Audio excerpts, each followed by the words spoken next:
Some local pawn shop owners warning of a growing scam that's affecting their bottom line. The owner of Cape Jewelry and Pawn telling 4 in Your Corner people are pawning off phones and then reporting them stolen, so they're left with a phone they can't sell. Yeah, 4 in Your Corner's Tony Sadiku live with us now tonight, and he has more on why it's really difficult to catch up with these guys, right, Tony?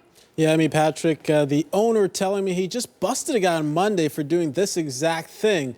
Someone risking jail time for quick cash and a new phone.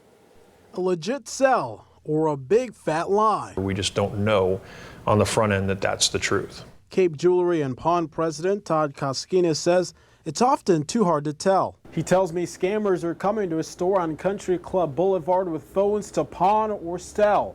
They claim it's theirs, but once they get the money, they call their provider claiming the phone's been lost or stolen. Then the insurance pays for it. And just like that, they've got a new phone.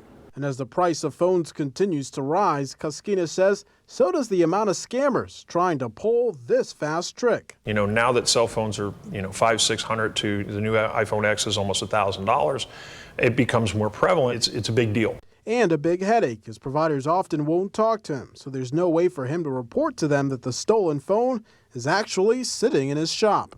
It's very costly. We do everything we can on the front end to obviously counteract these things, but we only have certain tools at our disposal to check the phone to make sure that it's legit. And it's not just phones. Koskinas says they've seen the scam with iPads and laptops too. He tells me there are processes in place to catch the bad guy early. It requires us to use a state-driven form. We do take their identification, which gets scanned.